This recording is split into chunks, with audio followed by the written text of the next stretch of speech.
You're gonna look irrational and crazy until you look like a genius. You have to do the type of thing that it makes you keep going even when the results are not visible. You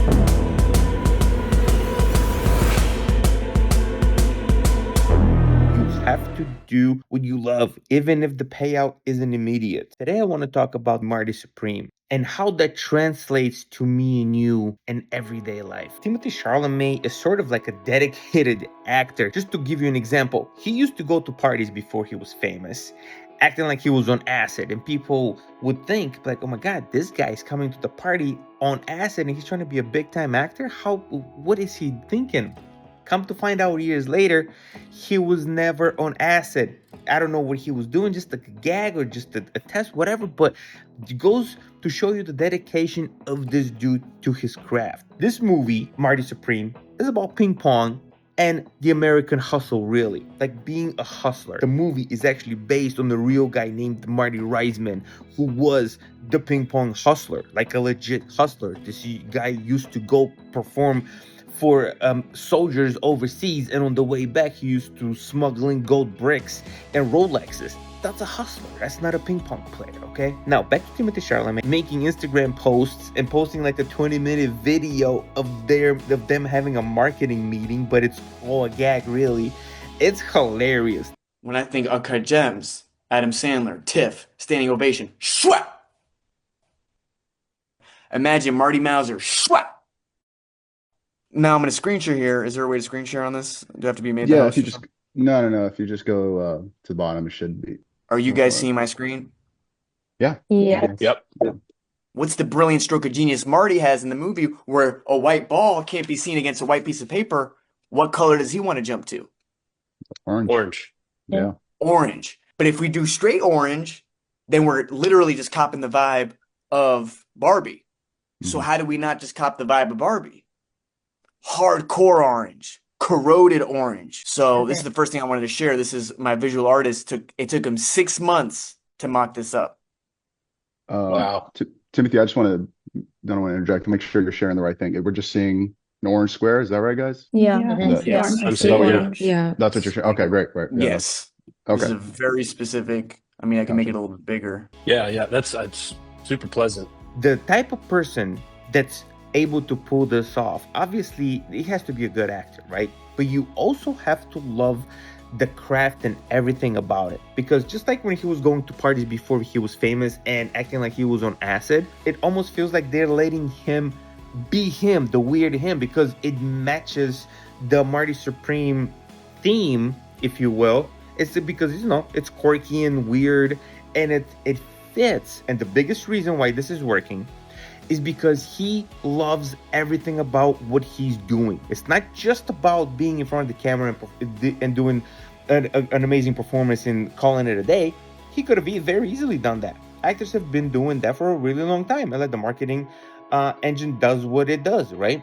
But no, he's literally a part of everything. He is the marketing engine, basically. Let's face it. So he is just as dedicated outside of filming as he is on the set. Now, what is the lesson here that is so important to take and apply to our lives? Have you heard of the story of the forest man of India? Now, the 16-year-old kid from India, his name is Jadav Payeng. The river in the city that he was from flooded. And after the flood, there were so many snakes left on the hot sand with no trees or anything for them to hide. All the snakes died. Now, he was incredibly sad about that. So he goes to the old people in the community and he asks, like, what can we do? And they're like, nothing. This is a desert. Nothing grows here. So they give him some bamboo seed and they're like, you can try this, that, but that's the only thing that might grow here. A usual kid would just go plant the seeds, go on about his way, thinking that he did something good. Now Jadav goes and plants the seeds. So he goes to the sandbar. It's like basically, it's just like a mini desert. There's nothing there, just sand. He goes, and for 37 years, this kid would plant trees. He would go to like the next village, bring buckets of red ants to the soil so they can refertilize and change the chemistry of the soil. so things would start to grow. Like, he built mini irrigation systems for each tree with a bucket that drips onto the tree, and he would refill every little bucket all the time. He lived in a small hut with just a few cows and spent his life talking to plants and animals. The outside world forgot that he was there, but nature didn't. So this began in 1979. In 2008, some scientists lost some elephants. They're like, we don't know what the elephants went. They thought they went into this deserted area. So they followed the tracks, and they found the elephants in this jungle, basically. So he had grown over 1,360 acres of jungle. This is bigger than New York City's Central Park. This is insane. There was like 100 elephants, Bengal tigers, rhinos, birds, and deers. It was crazy what this kid had done. So when they figured out what he had done, they were like, why did you do this? And his answer was, nature is God. It gives me inspiration. It gives me life. Now, what's the point of the story?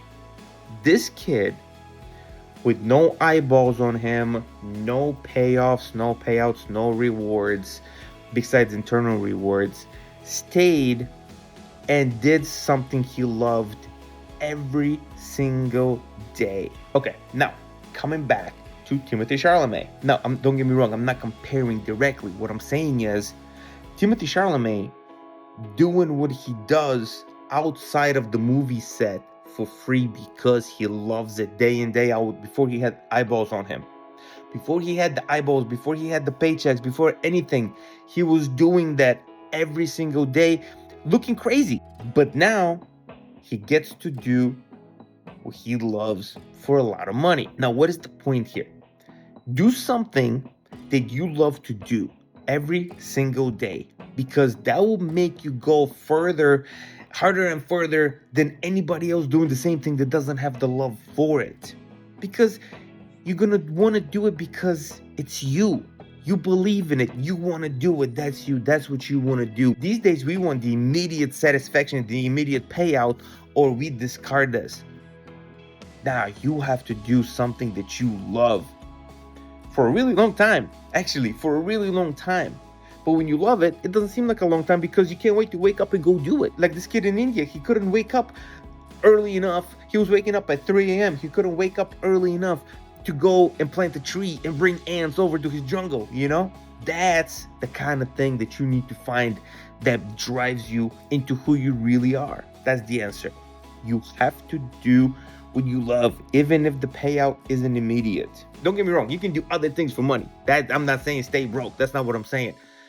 But you have to find that thing that you love and stay with it and make it grow. You're gonna look irrational and crazy until you look like a genius. You have to do the type of thing that it makes you keep going even when the results are not visible. Passion, consistency, and the impact comes last. But a lot of us want the impact first, and then they're gonna look, and then they look for the process on the rest of it. Doesn't work that way, people. It doesn't work that way. You gotta enjoy what you do, man. Anyway, that's all I got for right now, guys. Any thoughts, anything on this, leave it in the comments. Let me know what you think. Till next time.